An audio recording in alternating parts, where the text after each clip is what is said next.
Salut, c'est Loïc, je suis ravi de te retrouver aujourd'hui pour cette nouvelle vidéo. Dans cette nouvelle vidéo, on va voir pourquoi louer en courte durée est peut-être bien la pire idée que tu puisses avoir au monde.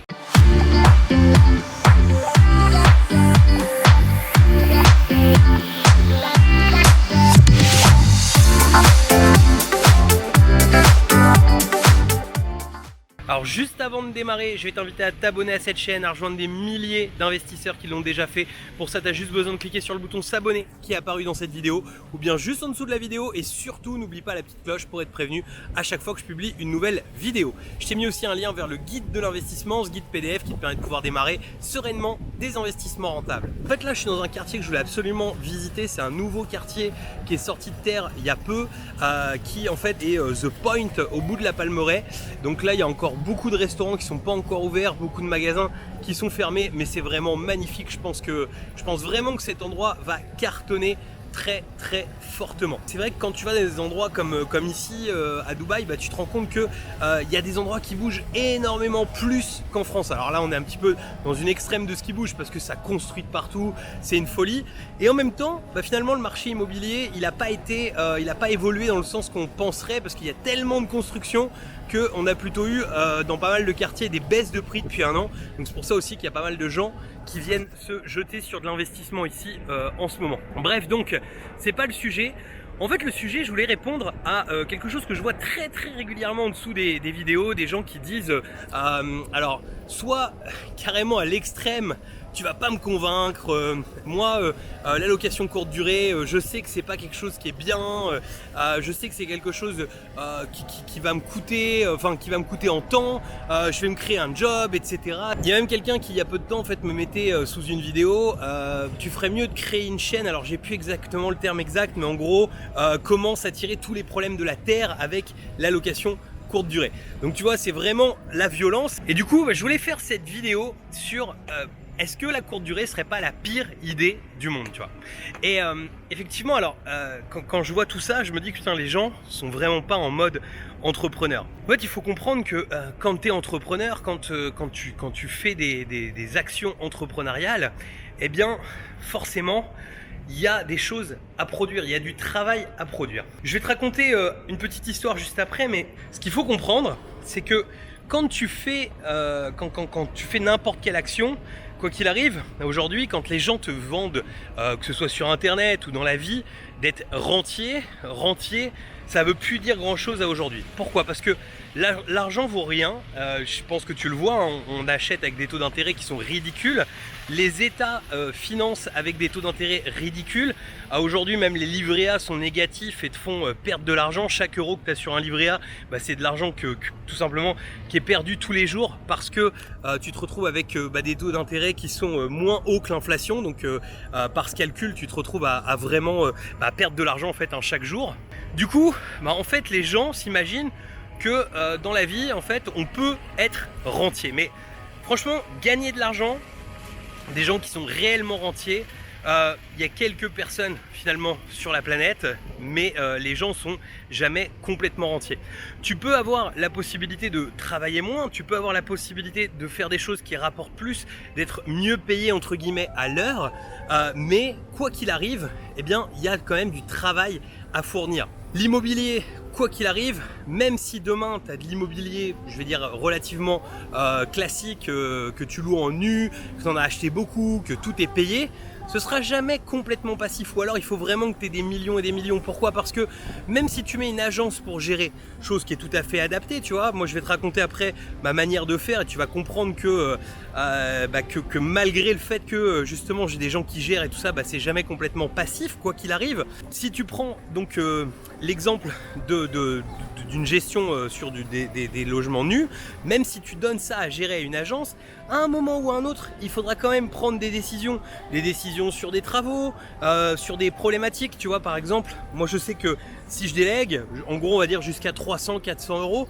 je vais laisser le pouvoir. Mais au-delà de 300-400 euros, je peux pas me permettre de laisser le pouvoir, en tout cas pas encore. Alors peut-être évidemment quand on est, c'est pour ça que je te disais que rien n'est impossible, quand on est réellement multimillionnaire, on peut peut-être avoir cette vision-là, mais quoi qu'il arrive, à un moment ou à un autre, il y aura des décisions à prendre pour arbitrer son patrimoine. Moi, je me vois pas demain donner à quelqu'un en délégation, tu vois, le fait de gérer si je dois vendre ou pas vendre un bien, tu vois, par exemple. Voilà, bref, ça c'est des choses qui, quoi qu'il arrive, demandent du travail. Donc, on n'est pas rentier, c'est pas complètement passif, quoi qu'il arrive, il n'y a rien de complètement passif. Je pars toujours du principe, tu vois, que on a une première phase, et c'est ce qu'on apprend dans le livre Fastlane Millionnaire notamment. On a une première phase dans la vie qui est une phase de montée en puissance, tu vois. Et pour moi, je suis dans cette phase en fait de montée en puissance, c'est-à-dire le fait d'accumuler des actifs, de diversifier tes actifs pour gagner plus. Et quitte à faire ça, autant utiliser les stratégies qui vont le plus loin. En tout cas, moi, c'est ma philosophie. C'est-à-dire que, par exemple, si tu fais de la location courte durée, pour démarrer, donc on en vient réellement au sujet. Alors, effectivement, au début, il y aura un peu plus de travail à fournir que si tu faisais du meublé ou du nu.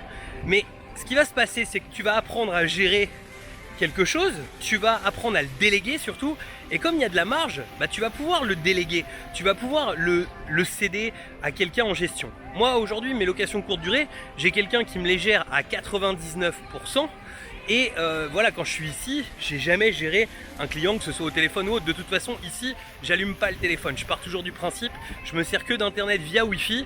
Comme ça, c'est une vraie pause des réseaux, tu vois. Il n'y a pas le besoin. Et même si un de mes business, et ça m'arrive régulièrement, il y a une décision un peu importante à prendre, où normalement, si j'avais été en France, j'aurais donné mon avis de suite. Et je laisse le truc se débrouiller, parce que finalement, tu te rends compte que les problèmes, ils sont aussi capables de se régler un peu par eux-mêmes, et que si les gens, ils n'ont pas accès à toi, ils vont pouvoir aussi faire différemment. Et donc voilà, c'est pour ça qu'il faut faire comme ça. Donc concrètement, ce qu'il faut que tu comprennes, c'est que du fait qu'il y ait de la marge sur les locations courte durée, ça permet de pouvoir réellement déléguer. Et pendant longtemps, là, pour optimiser, suite au LMNP, à tout ça, moi j'avais quelques locations courte durée, et le reste, je l'achetais en fait en meublé classique pour équilibrer l'impôt, etc. Là, du fait que on ait le LMNP qui soit peut-être amené à bouger, etc. Là, je vais modifier ma stratégie et je vais faire encore plus de location courte durée et de location meublée. Je suis sur un projet dont je te parlerai si tu veux un de ces quatre, mais voilà, qui va être un projet à très très gros rendement. Et pour les gens qui disent que c'est gérer des problèmes que de faire de la location courte durée, tu vois, sur ce projet, j'aurais même plus besoin de gérer des problèmes, parce que c'est un projet en gros qui devrait générer à peu près en chiffre d'affaires entre 10 et 15 000 euros par mois. On est encore dans les phases d'études de marché, etc. Mais en gros, si tu veux, on va être entre 10 000 et 15 000 euros. On sera plutôt aux alentours de 12 à 14 000, je pense. Mais en gros, si tu veux, quand je t'explique ça, c'est juste pour te dire que voilà, avec un chiffre d'affaires pareil, il n'y a pas de souci, tu peux te permettre de payer quelqu'un pour pouvoir gérer les problèmes, on va dire 99% des problèmes à ta place. Et cette personne, elle peut même, pourquoi pas, être sur un volume d'heure un petit peu plus réduit, et puis être doublée. Enfin voilà, tu vois, des solutions, il y en a toujours. Mais en fait, ce qu'il faut se dire, c'est il faut jamais, tu sais, voir juste ce qui se passe juste devant notre nez. Alors attends, parce que je suis arrivé de l'autre côté de The Point. Tu vois, regarde là, il y a une super plage derrière. C'est pas mal du tout. En fait, ici, il n'y avait rien du tout. C'était la mer, en fait, il y a en gros une dizaine d'années. Bref, donc, concrètement, ce que je disais, c'est que t'imagines bien que plus tu gagnes d'argent, plus il est facile de sous-traiter. Et en fait, quelque part, les gens en fait qui vont dire que la location courte durée c'est pas adapté ou c'est trop chronophage, des choses comme ça, c'est des gens qui ont une vision avec des œillères, tu vois. Ils sont en train de faire les chevaux, quoi, tu sais.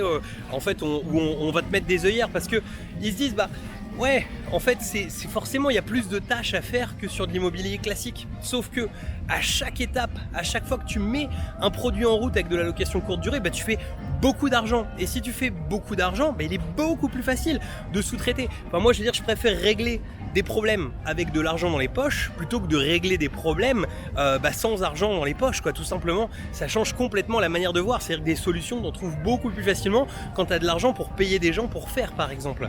Voilà, bref, je voulais vraiment faire une parenthèse, une vidéo sur ce sujet parce que ça permet de mettre tout le monde d'accord. Et pour terminer, sur les gens qui me disent que je vais pas pouvoir les convaincre, sache que quand je fais des vidéos, c'est pas du tout pour te convaincre, pour convaincre ceux qui n'ont pas envie d'être convaincus.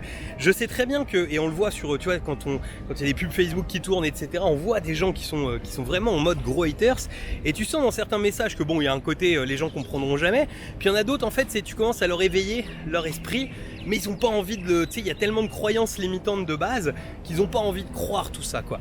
Et du coup, bah, moi j'ai surtout pas envie de convaincre, je prêche une parole et je donne une parole aux gens à travers ces vidéos. Celui qui a envie de l'écouter, qui a envie de comprendre et qui a envie de faire la même chose que ce que je fais aujourd'hui, bah, il peut suivre, il faut qu'il suive, mais sinon il y a énormément de choix sur internet, c'est-à-dire que si aujourd'hui la location courte durée ça te fait peur, si c'est pas quelque chose qui te semble être faisable pour toi, etc., et bah, choisis autre chose, fais une autre stratégie. Et d'ailleurs regarde sur cette chaîne, je parle pas du tout que de location courte durée, je parle de beaucoup de stratégies différentes. C'est juste que la location courte durée, c'est sûr que c'est pour moi le plus gros accélérateur pour aller très très vite dans son émancipation. Voilà, bref, j'espère que cette vidéo t'aura plu. Si elle t'a plu, tu peux me mettre un pouce bleu. Ça fait longtemps que j'avais pas fait d'appel à l'action sur le pouce bleu, alors n'hésite pas à en mettre. Mais moi aussi dans les commentaires ce que toi t'en penses, si t'es plutôt location courte durée ou si tu trouves effectivement que le discours que j'ai tenu là, bah, ça te plaît pas, et je le comprendrai complètement. Au contraire, ça permet d'ouvrir le débat, et c'est toujours comme ça qu'on avance tous, c'est en discutant, en pouvant parler de ce qu'on a dans le cerveau, tout simplement. Et pour te remercier, je vais te mettre un bonus spécial qui sont les 5 piliers d'une location courte durée qui cartonne. Je te mets aussi un lien pour pouvoir t'abonner à cette chaîne et un lien vers la playlist les conseils immobiliers. Je te dis à très bientôt pour de nouvelles vidéos. Ciao!